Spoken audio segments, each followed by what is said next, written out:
Assalamualaikum warahmatullahi wabarakatuh. Kelompok kami akan presentasi tentang pengaruh budaya pada perilaku konsumen.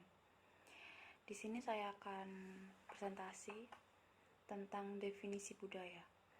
Menurut Nugroho J. Setiadi, kebudayaan didefinisikan sebagai kompleks simbol dan barang-barang buatan manusia yang diciptakan oleh masyarakat tertentu dan diwariskan dari generasi satu ke generasi yang lain sebagai faktor penentu dan pengatur perilaku anggotanya.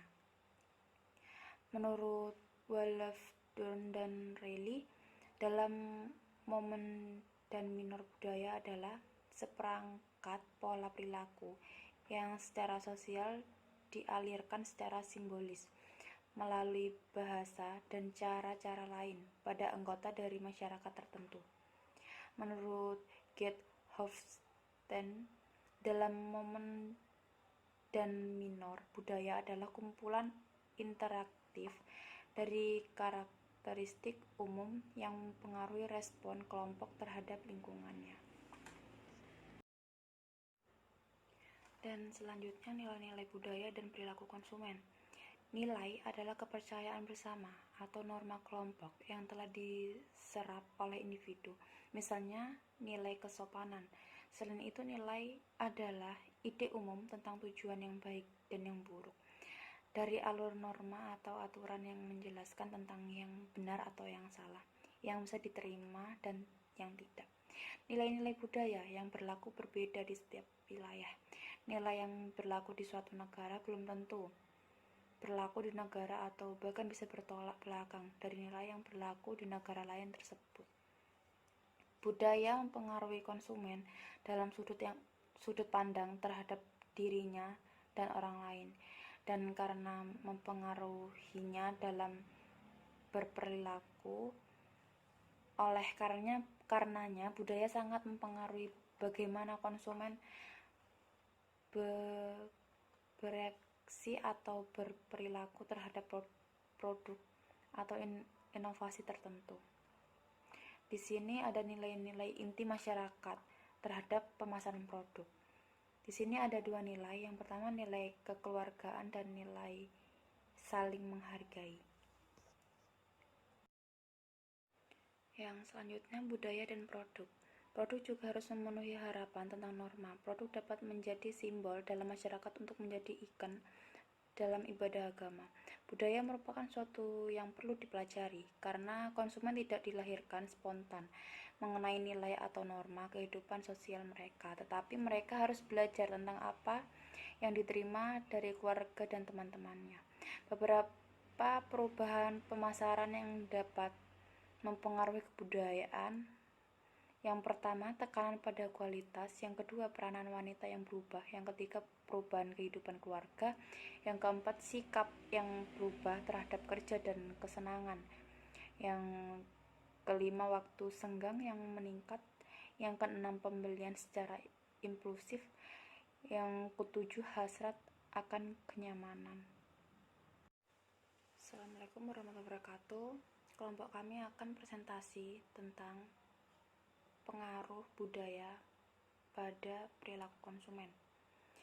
Di sini saya akan presentasi tentang definisi budaya. Menurut Nugroho J. Setiadi, kebudayaan didefinisikan sebagai kompleks simbol dan barang-barang buatan manusia yang diciptakan oleh masyarakat tertentu dan diwariskan dari generasi satu ke generasi yang lain sebagai faktor penentu dan pengatur perilaku anggotanya. Menurut Wolof, Dorn, dan Reilly, dalam momen dan minor budaya adalah seperangkat pola perilaku yang secara sosial dialirkan secara simbolis melalui bahasa dan cara-cara lain pada anggota dari masyarakat tertentu. Menurut Gerd Hofstede, dalam momen dan minor budaya adalah kumpulan interaktif dari karakteristik umum yang mempengaruhi respon kelompok terhadap lingkungannya. Dan selanjutnya nilai-nilai budaya dan perilaku konsumen. Nilai adalah kepercayaan bersama atau norma kelompok yang telah diserap oleh individu. Misalnya, nilai kesopanan. Selain itu, nilai adalah ide umum tentang tujuan yang baik dan yang buruk. Dari alur norma atau aturan yang menjelaskan tentang yang benar atau yang salah, yang bisa diterima dan yang tidak. Nilai-nilai budaya yang berlaku berbeda di setiap wilayah. Nilai yang berlaku di suatu negara belum tentu berlaku di negara atau bahkan bisa bertolak belakang dari nilai yang berlaku di negara lain tersebut. Budaya mempengaruhi konsumen dalam sudut pandang terhadap dirinya dan orang lain, dan karena mempengaruhinya dalam berperilaku, oleh karenanya budaya sangat mempengaruhi bagaimana konsumen bereaksi atau berperilaku terhadap produk atau inovasi tertentu. Di sini ada nilai-nilai inti masyarakat terhadap pemasaran produk. Di sini ada dua nilai. Yang pertama nilai kekeluargaan dan nilai saling menghargai. Yang selanjutnya budaya dan produk. Produk juga harus memenuhi harapan tentang norma. Produk dapat menjadi simbol dalam masyarakat untuk menjadi ikon dalam ibadah agama. Budaya merupakan suatu yang perlu dipelajari karena konsumen tidak dilahirkan spontan mengenai nilai atau norma kehidupan sosial mereka, tetapi mereka harus belajar tentang apa yang diterima dari keluarga dan teman-temannya. Beberapa perubahan pemasaran yang dapat mempengaruhi kebudayaan. Yang pertama, tekanan pada kualitas. Yang kedua, peranan wanita yang berubah. Yang ketiga, perubahan kehidupan keluarga. Yang keempat, sikap yang berubah terhadap kerja dan kesenangan. Yang kelima, waktu senggang yang meningkat. Yang keenam, pembelian secara impulsif. Yang ketujuh, hasrat akan kenyamanan.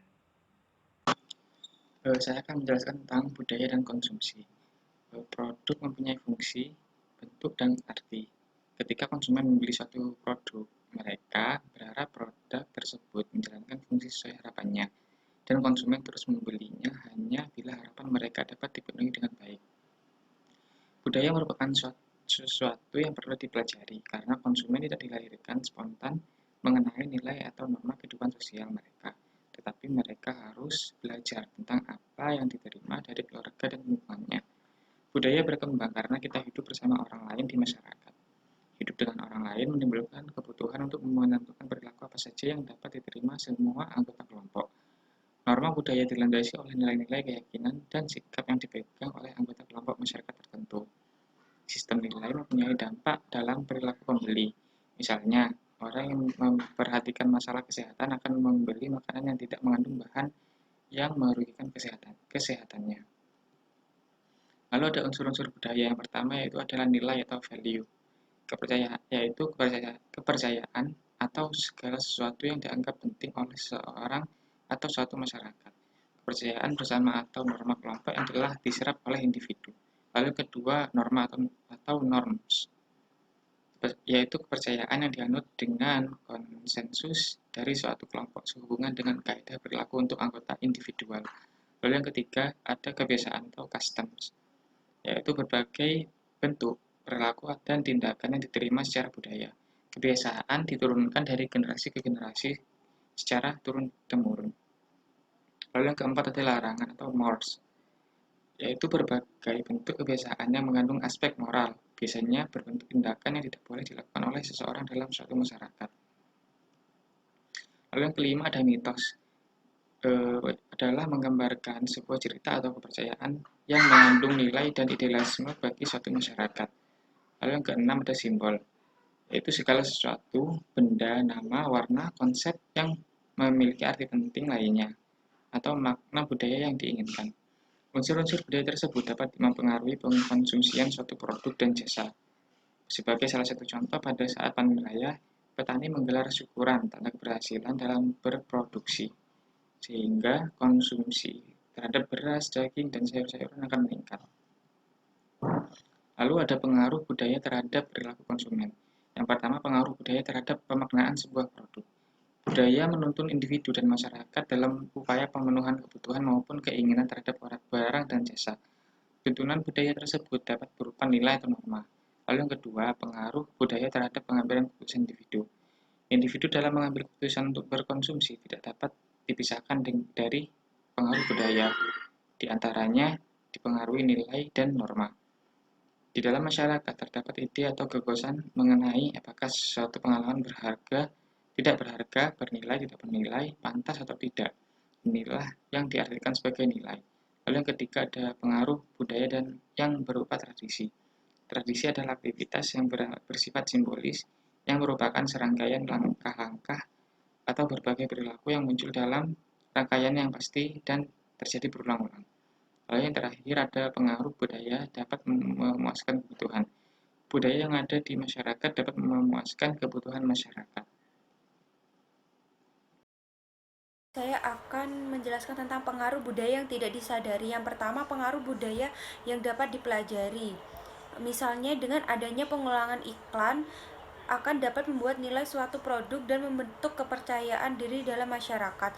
Yang kedua, perilaku konsumen lintas budaya, yaitu dalam melakukan pemasaran yang melintasi batas-batas negara, dituntut suatu interaksi dengan orang-orang dan lembaga-lembaga serta organisasi yang dikelola dalam lingkungan kebudayaan yang berbeda. Secara umum bahwa kebudayaan harus memiliki 3 karakteristik. Yang pertama yaitu kebudayaan dipelajari, artinya kebudayaan diperoleh setiap orang sepanjang masa melalui keanggotaan mereka dalam suatu kelompok yang menurunkan kebudayaan dari satu ke generasi berikutnya. Yang kedua, kebudayaan bersifat kait-mengait, yaitu unsur perkawinan, unsur bisnis, dan unsur status sosial. Yang ketiga, kebudayaan dibagikan, yaitu prinsip-prinsip serta kebudayaan menyebar kepada setiap anggota yang lain dalam satu kelompok. Selanjutnya, subbudaya dan demografi, yaitu budaya yang ada di dalam suatu masyarakat bisa dibagi lagi ke dalam beberapa bagian yang lebih kecil. Inilah yang disebut dengan subbudaya. Subbudaya bisa tumbuh dari adanya kelompok-kelompok dalam suatu masyarakat. Unsur-unsur subbudaya dan demografi yaitu pertama usia, yaitu para pemasar harus memahami apa kebutuhan dari konsumen dengan berbagai usia tersebut. Kemudian membuat beragam produk yang bisa memenuhi kebutuhan tersebut. Yang kedua, pendidikan dan pekerjaan, yaitu menentukan jenis pekerjaan yang dilakukan oleh seorang konsumen, yaitu profesi dan pekerjaan seseorang yang mempengaruhi pendapatan yang diterima. Pemasar harus memahami kebutuhan konsumen dengan tingkat pendidikan yang berbeda dan produk apa saja yang bisa memenuhi kebutuhan. Yang ketiga, lokasi geografi, yaitu di mana seorang konsumen tinggal akan mempengaruhi pola konsumsinya. Konsumen yang tinggal di desa akan memiliki akses terbatas kepada berbagai produk dan jasa, dan sebaliknya yang tinggal di kota akan lebih mudah memperoleh barang dan jasa yang dibutuhkan. Kesalahan dalam menganalisis budaya. Yang pertama, makna budaya dapat dianalisis dalam beberapa tahapan yang berbeda, seperti dilihat dari segmen masyarakat tertentu, misalnya sekelompok orang dalam kelas sosial atau grup referensi ataupun dalam lingkup keluarga. Yang kedua, konsep makna umum atau yang dimiliki bersama sangat penting untuk memahami budaya. Yang ketiga, makna budaya diciptakan oleh masyarakat melalui interaksi sosial mereka, misalnya lingkungan mikro, yaitu aksesoris apa yang digunakan oleh masyarakat. Yang keempat, makna budaya harus terus melakukan gerakan dinamis dan dapat mengalami perubahan yang cepat, misalnya seperti perilaku masyarakat yang dramatis oleh munculnya tipe ponsel HP, yaitu BlackBerry. Yang kelima, kelompok-kelompok sosial yang memiliki perbedaan dalam tingkat kebebasan memilih makna budaya tertentu, seperti Amerika Eropa lebih mempunyai kesempatan untuk menggunakan identitas pribadi, sementara Cina, India, Arab mungkin terbatas untuk menggunakan identitas tersebut. Selanjutnya saya akan menjelaskan tentang kandungan suatu budaya dan pengukuran. Nah, kandungan suatu budaya di sini adalah kepercayaan, sikap, tujuan, dan nilai-nilai yang dipegang oleh sebagian besar masyarakat dalam suatu lingkungan yang menyangkut aspek-aspek lingkungan sosial seperti ragam agama dan kepercayaan, ragam partai politik, untuk yang aspek fisik seperti produk, peralatan, gedung, dan bangunan. Nah, tujuan dalam analisis budaya adalah untuk memahami kandungan makna dari suatu sudut pandang konsumen yang menciptakan dan mengukur menggunakannya. Misalnya nih, pengibaran bendera memiliki tanggapan respon rasa patriotisme dan semangat juang. Terus contohnya yang lain yaitu diskon 50% adalah memiliki tanggapan daya tarik yang heboh. Terus antri lebih dari 30 menit bagi sebagian orang Amerika membuat frustasi dan marah. Namun di bagian masyarakat Indonesia merupakan hal yang biasa, sehingga ada slogan budayakan antri. Maka dari itu pemasar harus hati-hati menangkap makna budaya dari produk dan merek yang akan dipasarkan dengan melihat lingkungan budaya yang melekat pada target pasar yang dipilihnya. Pemasar di sini dapat menggunakan berbagai prosedur untuk mengukur kandungan budaya, yaitu melalui analisis kandungan budaya, penelitian etnografis, dan pengukuran nilai.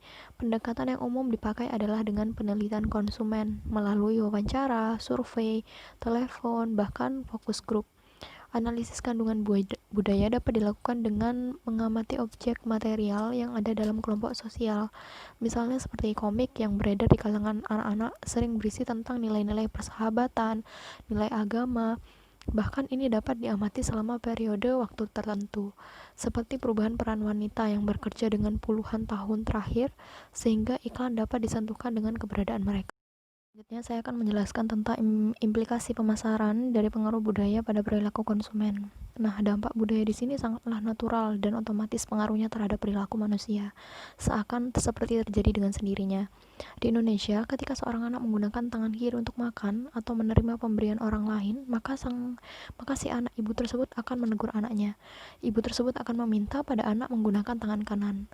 Nah, ketika ibu ini ditanya, mengapa harus seperti itu? Mereka seringkali akan menjawab dengan bahwa hal ini benar, hal yang harus dilakukan. Namun, ketika ibu menanyakan pertanyaan yang sama kepada orang yang dengan budaya berbeda, barangkali kita akan menemukan jawaban yang berbeda. Demikian juga dengan kebiasaan minum susu sebelum tidur, mandi, ataupun mencuci sebelum tidur adalah kebiasaan yang terbentuk dalam masyarakat, yang kita akan menemukan jawaban yang mungkin berbeda. Nah, dalam konteks budaya, produk perusahaan dan jasa dapat dipandang secara tepat, memberikan solusi bagi individu atau masyarakat. Apabila produk tidak lagi dapat diterima karena nilai dan kebiasaan yang terkait dengan produk tersebut kurang relevan dengan kebutuhan manusia dalam masyarakat, maka pemasar harus melakukan revisi produk yang ditawarkan. Perubahan nilai budaya dimungkinkan dan ditampakkan dalam pola perilaku konsumsi dan bagaimana konsumsi berlangsung. Di masyarakat Jawa, di mana resepsi pernikahan adalah bagian yang kental dengan nuansa budaya, terdapat beberapa perubahan dalam cara penyajian makanan. Di kota besar seperti Jakarta, Surabaya, Bandung, dan Yogyakarta, bahkan kota lainnya, resepsi dengan model standing party sudah banyak dilakukan. Pada masa lalu, model resepsi seperti ini susah untuk diterima karena makan dengan cara berdiri dianggap tidak sopan. Namun sekarang dengan berkembangnya zaman, di mana masyarakat semakin menghargai waktu, makan sambil berdiri tidak dianggap sebagai keanehan, sehingga model standing party dianggap paling praktis dan cukup menghemat waktu. Hal ini bisa terjadi karena masyarakat cukup menerima nilai-nilai kepraktisan yang semakin mengejala di masyarakat sejalan dengan modernisasi yang semakin membudaya. Sekian presentasi dari kami, kurang lebihnya kami mohon maaf. Wassalamualaikum warahmatullahi wabarakatuh.